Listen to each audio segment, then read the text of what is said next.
to talk about Mason and Dwayne Haskins. Now, this was brought up by Vincent Murray and Juicebox32. Shout out to both of those members right there. But they wanted to know, just in terms of that matchup, what we expect from them from a preseason standpoint. Who do we think emerges between those two guys? So for me, man, I'm excited about this matchup from both sides. Honestly, man, we always talk about Mason to start it off. So I'm going to start with Dwayne Haskins so that way I can remember to get his first, because I never talk about him. I don't know why. But every time we get to talk about the quarterback, I always go Mason Dobbs. Never get to Haskins. I'm like, dang. So I'm going to learn from my mistakes. And I'm going to start with Haskins today, okay? So with Haskins, man, I'm excited about him more so because of the pedigree, the intrigue, right? We talk about him being a first-round quarterback from, 2 years ago. Obviously, the situation in Washington wasn't the best for various reasons. Some were on him, some were on the organization. We're not going to say that he was completely innocent in that whole situation there, but as a whole, it just wasn't the best for him. It wasn't the situation that was going to be most productive for him. And obviously it showed, but he flashed, right? He had some moments where he looked good, some moments where he looked bad. As a whole, though, I do think that him in a stable situation is going to be beneficial for him. I do think him being here where he's behind Ben Roethlisberger and not having to be viewed as the savior, I think that benefits him. Whereas in Washington, you think about it, he was drafted there to be the guy. Hometown too. Hometown. So you got the hometown. You got to be the guy. Then, newsflash, year 2, we're going to change the regime on you. While going through a name change, while going through scandals and all this other type of stuff, right? Well, dude, the first regime, all the reports came out like Jay Gruden didn't want to draft him either. So that plays into what you're saying where, dude, you're getting put in a really bad situation. Yes. They didn't have the best skill position players either. I know McLaurin's pretty good, but who else was there outside of that? McLaurin was young when he came in. Yeah, he had a good rookie season, but I don't think they had anyone else. They just got Gibson last year and a couple of those other secondary receivers. Wasn't that the same year where, was it Darius Geist? They had to cut him randomly before the season. So he got in trouble, right? Yeah, he had got in trouble right before the season, so they ended up cutting him. I think it was AP. I think it was AP, yes. Yeah. So still putting up 800-900 yards. Crazy, right? Yeah. But when you think about that situation, it wasn't the best. Any young quarterback would struggle in there. I mean, you would have to be just on some crazy type of good luck going for that, all those things to be going on, and you still be able to thrive and flourish on the field. So to me, I know some people are split and some people feel like, man, it's done. He's a bum. It's over. I laugh because I'm just like, for you to feel like you have that type of evaluation off of that small of a sample size, I just find it hard to believe based on my knowledge and what I've been able to see as well. So that part, I'm just like, I do think that we're going to see an improved version. But the reason why I'm also intrigued about this matchup is because that was from Haskins' standpoint. With Mason took steps. We talked about that, right? We said just based on what we saw last year and how he handled the adversity of the Cowboys game, right? Wasn't his best performance, but he went in there, he did what he needed to do. But then you saw him come back in week 17, right? To end the regular season against the Browns, a Browns team that was playing to win. They had to win. Remember that. We were already We had good. a couple starters out too. Yeah, we were good. They were playing because they had to win that game. And we saw how Mason was doing his thing, stretched the field, had the offense looking young. I mean, we talked about that. We were like, whoa, we haven't seen the offense look this dynamic and stretching the field in a while. To the point where people even asked, man, could Mason be the guy next week in the wild card? You know, I mean, we saw that. It was legitimate. It was real. So seeing that, I'm just like, dang, I'm ready to see if that's real. Is week 17 Mason? Is that the real Mason? Week 16 Jets in 2019. Yeah, as well. Is that the real Mason, or is it the guy that came in the Cowboys game? Is it the guy that started those games, 2 years ago when Ben went down? Because if that's what Mason is, I'm cool on that Mason. But if the Mason that showed up, like you said, in the Jets game at the end of the season, and in the Browns game at the end of the season, if it's that Mason, man, this could get interesting. This could get really interesting in terms of him versus Dwayne Haskins versus Josh Dobbs, man. I agree. And they said whenever we signed Haskins, I think this came directly from Colbert, we had really high grades on Haskins for that draft. We also had really high grades on Mason Rudolph as well. So with Mason, up to this point, we've seen him in a favorable situation for a young quarterback. And we saw what he did in 2019. And outside of that Browns game with the 4 picks, he still was fine. Game manager. The upside we thought was low. Where it's we know what he is. He should be Garoppolo. Yeah, best career backup. Jared Goff type situation, but more than likely, you said backup. But after we see that Jets game, after we see that Browns game, now we're starting to think, is there a little bit something more there? Yeah. So I think that's why it's interesting. Now we got Haskins, who I think careers up to this point has definitely had a lesser career than Mason Rudolph, but he's been in a little bit worse situation. And like you said, some of it's on him, some of it's on the organization, the situation he was put in. But you could see the upside there, though, with him. Yeah, he's definitely got a cannon. Bro. I think now you could attest this or rebuttal this one way or another. It just seems like his footwork's off a little bit sometimes. Yes. Yeah. So, but he's the natural arm talent's definitely there. So for me, obviously, I did a film breakdown for him when we first signed him, and you could just go check on the channel. Just type in Dwayne Haskins film sesh Master Moats. It pops up. But the things that I initially took away from him, I agree with you 100% about his arm. I thought that he could make any throw that he wanted to, downfield, short, intermediate, cannon. Footwork highly inconsistent though. And that's where you get a ton of his turnovers. His footwork at times is atrocious. You're just like, when you're watching him throw on the run, he's throwing off the wrong foot, he's backpedaling, throwing off of the back foot, jumping in the air to throw the ball. It's those type of things that he has to clean up to be more consistent. That's the thing that separates your elite quarterbacks, their footwork. Look at Ben's footwork. He's always in the proper throwing stance, right? He's always transferring the balance of power with his feet when he's throwing, getting his hips and things like that. Whereas you look at Haskins, sometimes he does it, and when he does it, it looks beautiful. But then you see when he does it and you're like, the ball is sailing, easy interception. And when it comes off, you look at it and you're like, well, dang, does he not know how to read coverage? And I'm like, no, this is cover 3. He's throwing to this route right here. That's the exact, if you're drawing it up on paper, QB 101, this is exactly where you're supposed to throw this ball. The problem is it sells on him, and that's why it looks like he's throwing deep. Whereas if he just puts his feet in the ground and plants and drives the ball, this is a 20-yard completion right here. A lot of his turnovers look like that though. And then the narrative of, well, he's slow as heck, he can't run.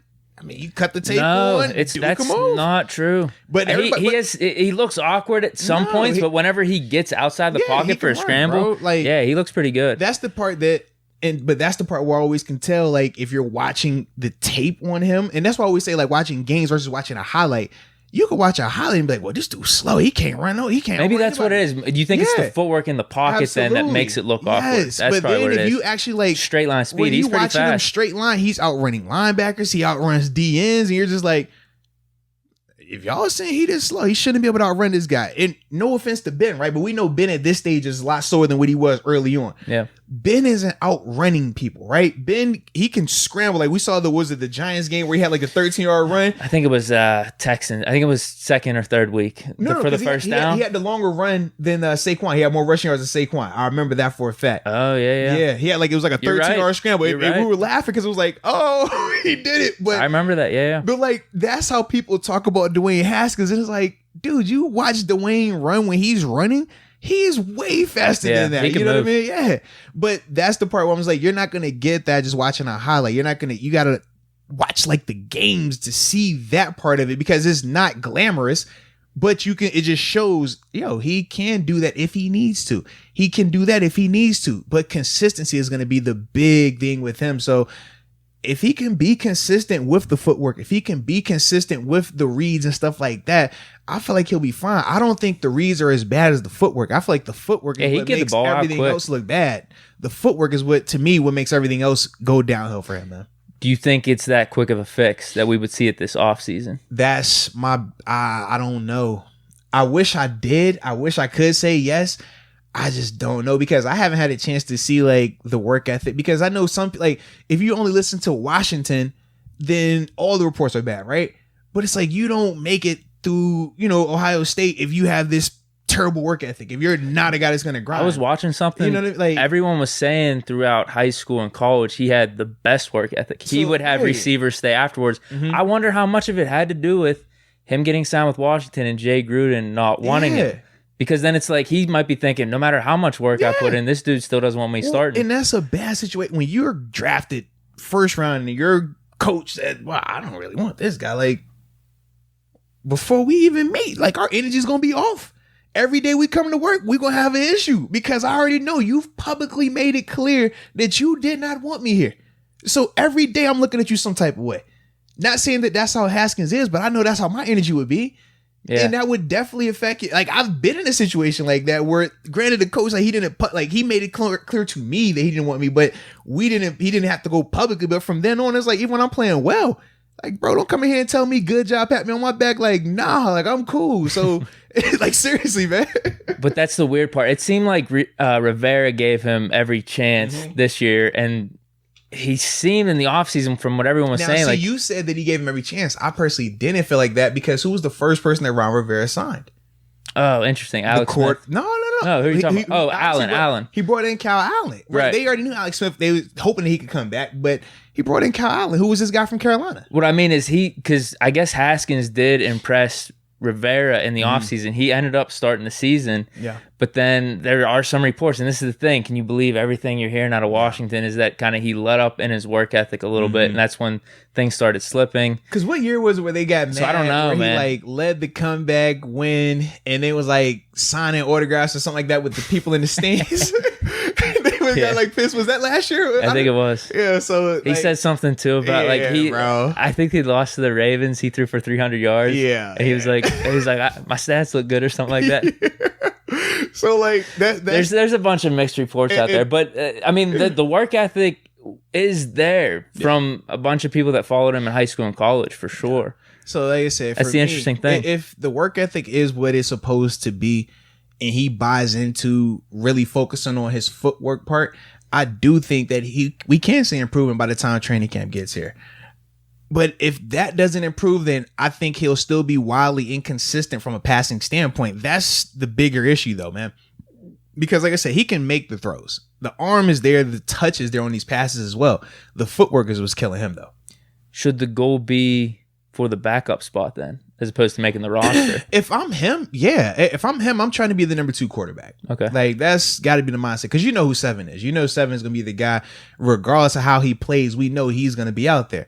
So you're competing for that 2 spot because there's no guarantee that you're going to make it as a 3. When you become the 3, they're going to say, well, who costs more? What about years, future? It's a lot more things that go into that decision. Whereas if you're the number 2 guy, they don't care about any of that. They trust you. They feel like, man, if this guy goes down, you're next in line. You can win his games. So if you're Dwayne, that has to be your mentality. That has to be what you're striving for. But to me, the way he gets that is by improving his footwork. That's the big thing. You just cut the tape on his footwork. Footwork. That's the difference in him right now versus some of these other guys. Yeah, I was curious because since he's a first-round pick, you're right. I guess that 3rd quarterback spot's not necessarily a given. But if he does improve the footwork, where it's at least pretty decent in this offseason, maybe it's not still up to Mason at that QB2 spot, he could be worthwhile to keep on the roster still as that upside play for who knows, maybe next year, depending on what Ben decides. Yeah, but the reason why I just said it's a little bit different with him, because, like, for example, if Dobbs is your 3rd quarterback, right? You could put Dobbs on your practice squad, and he'll probably sit on that practice squad. You'll probably be fine with him being on the practice squad, and everything will work out good. Do you think Dwayne Haskins will be able to sit on the practice squad? Like, that's the difference when I think about that. He'd want another opportunity, probably. Yeah, you see what I mean? Like, because typically that's your 3rd quarterback. Even if he is on the active roster, he's still doing the practice squad stuff. So it's like, is Haskins going to want to do that? Or is he going to feel like, man, I'm a first-round quarterback. I'm on my 2nd leg. I got to get somewhere where I can make the most of it. Because we saw it. I mean, Josh Rosen, he was on a practice squad last year in Tampa. Think about how quick it's done went for him, man. So Haskins, he's kind of new quarterbacks coming out every year. Absolutely. Josh Rosen, man, like he's forgotten about. So Haskins, let's be real. Haskins in Pittsburgh is Rosen in Miami. That's what this is for Haskins. Now Haskins, difference is for Rosen. Rosen had Fitzpatrick, so he was going to get an opportunity. You're behind Ben. Probably not going to get an opportunity like that, barring injury. So you're going to have to really light it up in the preseason. That's going to be the difference for him compared to Rosen. But you saw once Rosen didn't do what he was supposed to do in Miami, practice squad in New Orleans, and now it's like, where is he? what's going on with him right now. You see I have what no I mean? clue. Yeah. So for Haskins, man, improve the footwork, baby. Got to improve it, man. Yeah, that'll be really interesting, the quarterback competition.